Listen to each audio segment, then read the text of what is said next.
Ma allora, la notizia bomba durante la conferenza domande degli azionisti e risposte dei dirigenti di Tesla, qual è stata? È stata l'auto che dovrebbe costare di meno? E ci torneremo dopo? O Elon Musk che sostiene che intorno al 2030 Tesla varrà più di Apple e Saudi Aramco insieme? O che cos'altro? In realtà ci sono state tante notizie che vorrei approfondire con te e vorrei discutere con te in questo video. Ma prima di iniziare ti ricordo che io sono Alessio, qui sei su Pensaforte, canale nel quale parliamo insieme di tecnologia, ambiente e business. Se sei appena arrivato da queste parti ti do il mio benvenuto, ma se sei già iscritto un gran bentornato.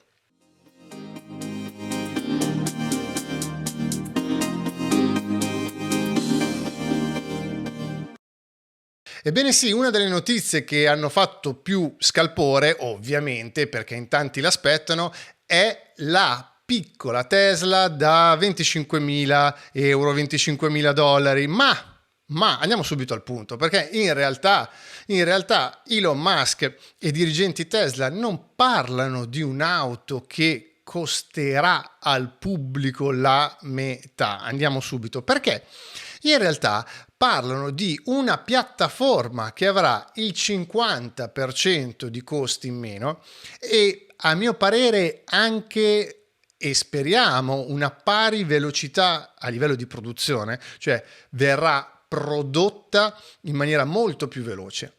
Poi è logico che questa piattaforma, attenzione, non autovettura, costerà al pubblico evidentemente di meno, ma non è detto. Perché? Perché se questa piattaforma dovesse essere la piattaforma per il famoso robotaxi, in realtà al costo dell'autovettura si dovrà aggiungere essenzialmente il costo del pacchetto full self-driving per la guida autonoma, che ovviamente andrà a aumentare nel corso del tempo in quanto poi sarà un asset a livello software davvero importantissimo. Immaginiamo solo che chi si potrà permettere di avere un'autovettura che mentre è al lavoro può fare da robotaxi, ecco, andrebbe subito ad ammortizzare il costo d'acquisto e poi vi saranno anche tutta un'altra serie di implicazioni. Certo è che in ogni caso è logico che potrebbe effettivamente essere prodotta un'autovettura che costi circa la metà di una Model Y al prezzo attuale, perciò 25.000 euro, ma i dirigenti Tesla parlano di piattaforma.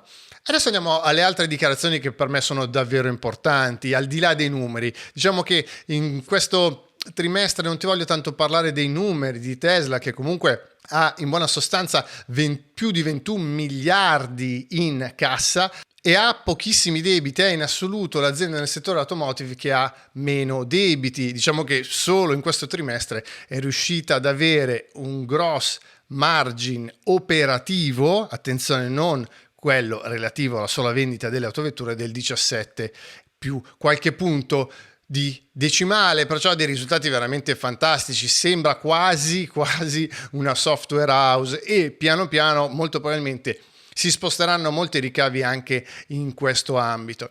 Ma oltre alla piattaforma appunto che costerà la metà, a mio parere le dichiarazioni sono ben altre, oltre anche alla valutazione di mercato e di capitalizzazione da 4 più trilioni di dollari, che solo la cifra fa spavento e fa tremare. Ma sappiamo che Elon lo aveva già previsto 10 anni fa riguardo il valore di Tesla, che ha poi superato in definitiva, e pertanto a mio parere dobbiamo essere fiduciosi, soprattutto per chi ha la visione di supportare l'azienda. A mio parere, una delle notizie più importanti di tutte è relativa alla filiera produttiva delle batterie. Che cosa intendo? Tesla ha dichiarato, Elon Musk ha dichiarato che l'obiettivo è quello di produrre in casa, perciò in autonomia, dall'estrazione alla raffinazione alla produzione poi delle celle, 1 terawattora per il 2030. E questa è una notizia molto importante. Perché? Perché avendo Tesla la verticalizzazione totale, il totale controllo di quello che è la filiera produttiva, almeno di 1 terawattora, che è una una quantità veramente incredibile a livello di capacità produttiva sulle batterie, ecco, potremmo essere molto più fiduciosi di quanto venga rispettato l'ambiente, di quanto Tesla possa mettere in atto, in moto, tutta una serie di nuove tecniche estrattive relative alla raffinazione e ancora produttive. Ad esempio, avrà sicuramente poi ottimizzato la tecnica dell'elettrodo a secco. Pertanto molto molto bene, anche perché Tesla sarà anche forte di che cosa? Dei contributi governativi relativi all'Inflation Reduction Act, ovvero una disposizione del governo americano che ha intenzione di abbassare, diciamo così, l'inflazione, anche se poi in buona sostanza è il voler spezzare quello che è il dominio della Cina per una fase della lavorazione delle materie prime e poi relativamente anche alla produzione. Perché, come sappiamo, benché nel mondo l'estrazione del litio avvenga da parte cinese solo per il 50%, la prima lavorazione è poi demandata per il 90% in Cina e di conseguenza è necessario, secondo la visione americana, ma anche poi europea, portare e riportare nei rispettivi continenti occidentali anche la lavorazione del litio e delle altre materie prime. E poi altra notizia, a mio parere davvero importante, ma perché testimonia il trend che è veramente in salita positiva, è il deployment, ovvero l'installazione di storage, perciò batterie per accumulare energia da fonti rinnovabili. Perché è importante? Perché contribuirà essenzialmente a emancipare le nazioni dai combustibili fossili. In buona sostanza, per Tesla è stato un record di installazione di Megapack e Powerwall e il dato è dell'incremento del 62% anno su anno, arrivando a 2,1 gigawattora, davvero niente male. Perciò siamo di fronte a un continuo e progressivo aumento delle consegne, ma perché siamo di fronte a un continuo e progressivo aumento delle installazioni di pannelli fotovoltaici o pale eoliche per accumulare proprio energia da fonti rinnovabili. E questo è essenzialmente una cosa positiva, perché anche per il nostro paese, ne avevo parlato anche in un mio video che trovi qui in alto sulla destra, la tendenza sarà quello, utilizzo più massivo delle fonti rinnovabili, ben oltre al 40%. Poi le altre notizie che sono interessanti in ordine, diciamo, di importanza sono relative anche alla messa in vendita, anzi messa in consegna di Tesla Semi. Tesla Semi, appunto il trattore di Tesla che sarà consegnato per primo a Pepsi, proprio la bibita, che sarà equipaggiato inizialmente con batterie con celle 2170, ma anche in questo caso si prevede per il 2023 la produzione fino a 50.000 di questi trattori. 50.000 quanto sono? Tanti o pochi? Beh, questo dato potrebbe piazzare Tesla a essere tra i primi costruttori negli Stati Uniti, perciò anche la battutina recente di Renault ha veramente poco senso, anche perché sicuramente le prestazioni, la tecnologia relativa a questo mezzo, come sempre, surclasserà qualsiasi altro competitor. L'altra notizia relativa ai nuovi mezzi che saranno lanciati, è relativa al Tesla Cybertruck, anche se qua da noi in Europa, soprattutto in Italia, non vedrà molte strade per chissà quanti anni. Ecco, Tesla ha iniziato in Texas a installare la linea produttiva. Ma invece la notizia che a noi interessa di più, perlomeno per quanto riguarda l'Europa, è innanzitutto quella relativa alla produzione delle nuove celle Tesla 4680, perché è triplicata rispetto al trimestre precedente, anche se siamo ancora, è naturale, a quantità che non consentono una produzione massiva di autovetture, ma per il prossimo anno si prevede una produzione massiva e perciò meno problematiche di switchare gran parte della produzione su celle 4680. Pertanto, e infine, proprio per riassumere quelli che sono a mio parere i punti più interessanti, Tesla aspetta ancora una crescita media del 50% anno su anno, e questo appunto potrebbe portare da un lato Tesla l'anno prossimo ad avvicinarsi tantissimo ad esempio a BMW per quanto riguarda la produzione totale di autovetture, magari anche chi lo sa superarla, ma dall'altro a porre Tesla Model Y già quest'anno come auto alla quarta o quinta posizione per quanto riguarda il numero di unità vendute, ma probabilmente alla prima posizione per quanto riguarda il fatturato generato. Veramente un risultato pazzesco. A questo punto sarà sicuramente prima autovettura al mondo per quanto riguarda le vendite nel 2023. Pertanto, concludiamo. Ecco, le mie considerazioni sono le seguenti. Innanzitutto, tanti chiedono perché si parla molto di Tesla, perché parli molto di Tesla, ma diciamo che è come parlare di smartphone senza citare le innovazioni di Apple.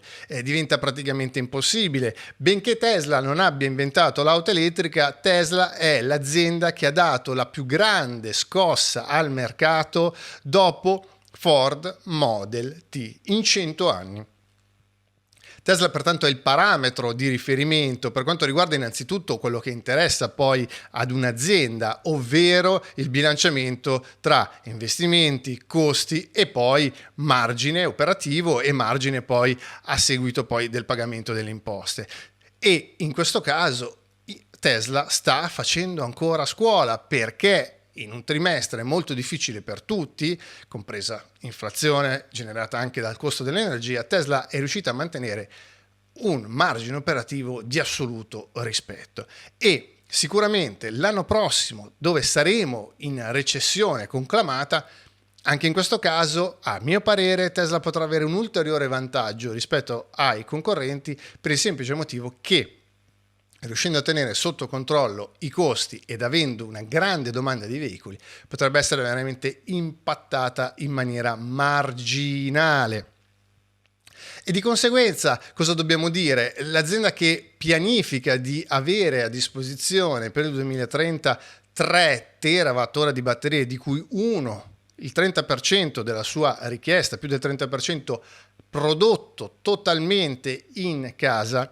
Ecco, non possiamo far altro che dire, ok, siamo di fronte a dei piani, degli obiettivi, una mission e una vision davvero ambiziosi, ma che piano piano vengono rispettati.